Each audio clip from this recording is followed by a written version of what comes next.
осы мен деймін да, бірдеңе істеймін де өмір уақыт болмайды ше. Қазір істеп тастаймын деймін де, сонымен басқа бірдемеге алаңдап кетесің, одан қалса ұмытып кетесің, тамағың бар, үйің жинайтының бар, таң атса күн батады, таң атады деген сияқты бірдеңе істемесең артқа қала береді. Сол анадағы газымды әлі жуа алмай жүрмін ше, ана сарайымда тұрған газды. Енді соны қазір құрсыншы деп үйдегі шаруаның бәрін тастап осы жерге келіп кірлеп кетсе сол газымды тазалайын деп келіп отырмын. Әйтпесе тағы қалайын деп тұр.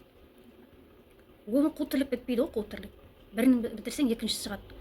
Бір жерін бітіріп болсаң тағы бір жер шығады. Істемесең көзім күйік. Айтсам бір өсек айтқандай болмай ақ қойын, ішімдегіні шығарып жатқанымда. Бәрінде солай болар енді. Әйел бар жерде өмір бітпейтін тірлік қой баяғы. Сол енді келіп отырмын, енді газымды жуайыншы деп, жыр болған газымды. Соны жуып, пальга төсеп қояйыншы деп пальгамды көтеріп келдім. Соны жуайын дегенім, күн деген 41 градус көрсетіп тұр. Жанып тұр, ауа жоқ. Соны келіп бір бастап кете алмай тұрмын енді. Тазалау керек. Қазір тазаламасам тағы қалайын деп тұр. Сол жыр болған газым ғой. Соның барлығына, үстіндегі щеткалардың барлығын жуу керек. Кішкене майланып тұрған сияқты. Кірлеп, фольгасын алып тастау керек. Қысқасы солай. Мен алдында тап-таза қылып жинап қойған сарайымның сиқы мынау міне қайтадан шашылып, осыны бірдеңе алады да осылай қойып кетеді. Мынандай бірдеңе алады да қойып кетеді. Шуруптарды мысалға алыпты міне. Енді орнына қойып кетуге болады негізі, болмаған бірақ тастап кетіпті. Мына жерде мына бір покрывал ма не зат бірдеңелер жатыр. Соларды алыпты. Енді орнына қайтып салып қойған, мына шкаф тұр. Бір емес, екі шкаф тұр мысалға. Солай міне тап-таза қылып жинап қоясың, осылай болып қалады қайтадан. Жақсы ғой. Мысалы біреу бірдеңе алса, пайдаланайын деп алады ғой. Енді алып болғаннан кейін қайтып орнына салып қойса, шүкір дейсің ғой. Жаңағыдай алады да осылай тастап жүре береді ғой. Сосын баяғы Байғожаның таяғы сосын баяғыша шашылып жатады. Әйтпесе осының ішіне неше рет кіріп шығамыз ғой өзіміз деген. Ыдыс-аяқ аламыз, артық бірдеңе әкеліп қоямыз деген сияқты. Сол осылай шашылып қалады. Оны жинап жүретін баяғы бір адам ғой, бір адам. Түсініп тұрған боларсыздар. Осы мына антижелмен жуайын деп жатырмын. Мына күшті екен. Оригинал ма, поделкасы ма білмеймін, бірақ оригинал болмаса да өте несі күшті екен, сапасы. Майдың бәрін ағызып түсіреді екен. Өзіме ұнады осы. Негізі оригинал емес, мынандай жерінде бірдеңелер бар, сызықтары бар, оригинал болады, мынандай сызықтары жоқ. Поделкасы дейді ғой, білмеймін, поделкасы болар. Бірақ соның өзінде күшті.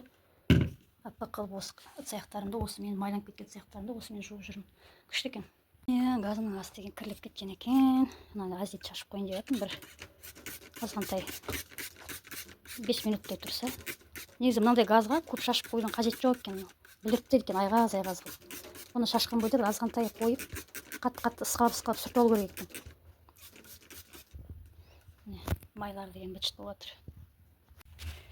Күшті жылтырап қалды.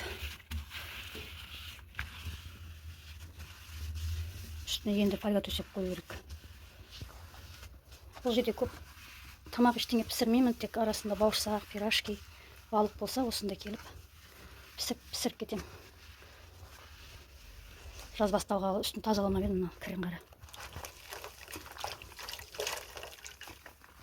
Рахаттанып қалады. Тап-таза болған.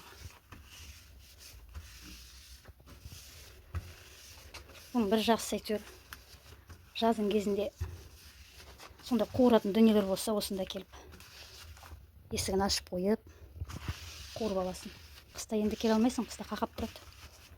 Бетін жауып, покрывал бірдеңемен бетін жауып қоям. Тек жазда жаңағыдай қуыру сондайлар болмаса.